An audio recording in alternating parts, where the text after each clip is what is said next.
How's everyone doing? Thanks for joining me on my small engine repair channel. Today's project is on this Yard Machines push mower with self-propel, and the problem it has is it needs its pull rope replaced.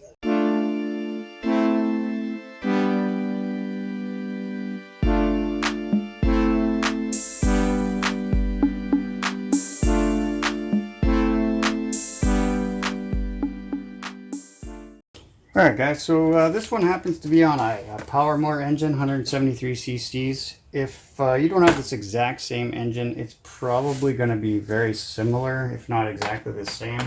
So to get at the starter recoil, I'm going to have to take off all the top covers.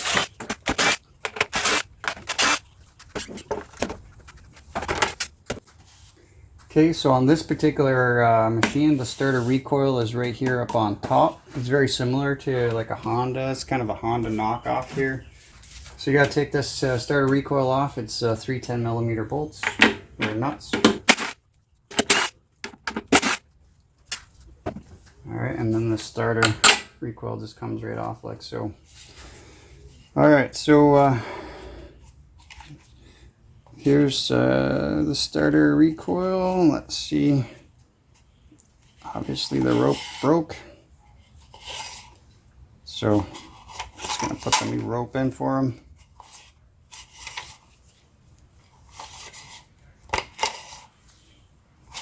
Take the old rope out first.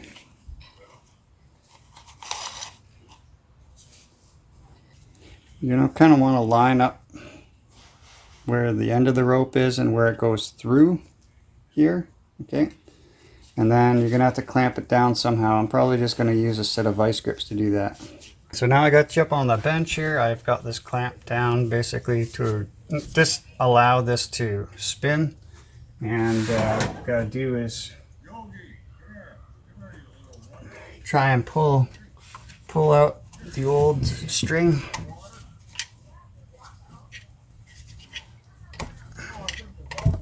A little pair of pliers. Okay, pull that out. If you have some bulk string, you don't have a prepackaged. My customer brought me this whole prepackaged thing. I do also have bulk string. You might want to cut this as close to the end as possible so you can use this, depending on how much of it broke off, as a guide. Now you're going to want about 8 feet of cord. This is about 6 feet of cord, so obviously another 2 feet kind of broke off. This says 84 inches, so that's 7 feet. So that's good enough. Alright, so with this cord, first thing you're going to want to do, the ends are all frayed, right? So you get yourself a lighter of some sort, barbecue lighter, and just burn the edges of this. It's going to be hot, so I'm wearing gloves, and so just be careful.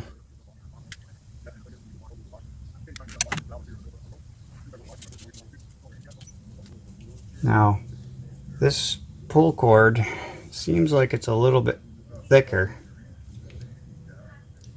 than the OEM cord, so just got to be cognizant of that, because only so much of it's going to fit. Now here's the trickiest part of the whole operation is you're going to have to try and feed this rope through this hole and this hole at the same time. So this can be tricky.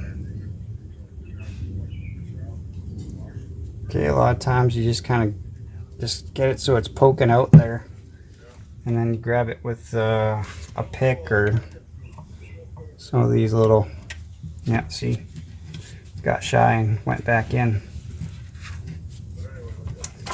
Alright, so as you can see, sometimes it's not the easiest thing to do. So just have patience as you get to the opening, kind of twist it a little bit. Now we're trying to kind of hold this end so it won't have anywhere to go, but that's not helping here. So just keep plugging away at it.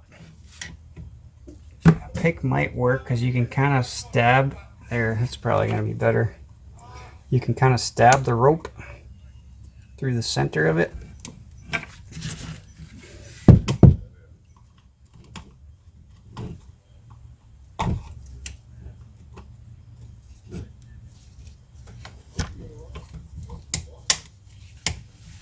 There we go. Okay.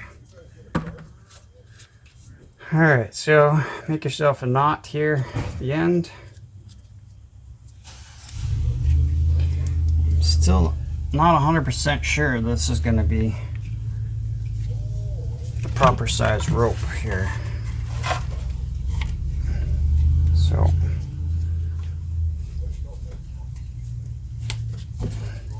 just try and tuck that down in there as best you can. All right, so I think that's as good as I'm going to get it with this rope. So now what we're going to do is just slowly let the rope in. Now, if you get to the end of the rope, obviously you don't want to let the whole thing go right through.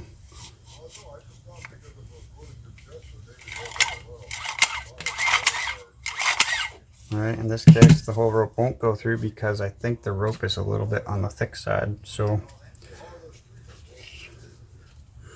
put it through your handle. Again, make a knot. Not a bad idea to try and grab the end with some pliers and just give her a nice tug so she's nice and tight. Alright, now in this case, let's see, we'll go ahead and put it on the machine and we'll see how this does. You can see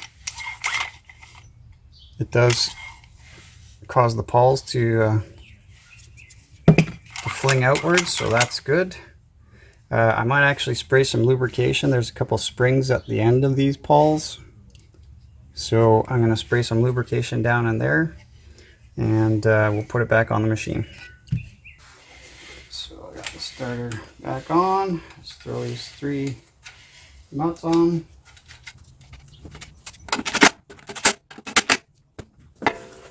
Okay, so sometimes this is a bit of a tricky thing because these top covers, sometimes they're all different. This one, thankfully, I was able to put my pull cord handle through the opening from where the fuel tank or fuel cap comes out. So that's good. Throw our bolts back in. We'll be ready to test it out.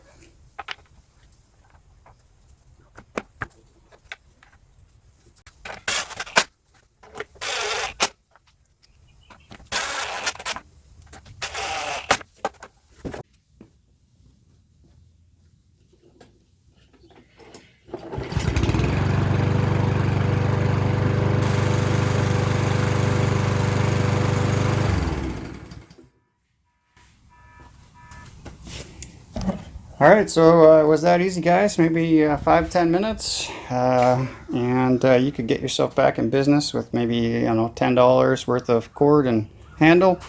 So hopefully it was informative. If you liked the content, please go ahead and hit the like button. It really helps me out on the channel. If you're not a subscriber, consider doing so. I publish one of these videos each and every week. So till our next project, guys, take care.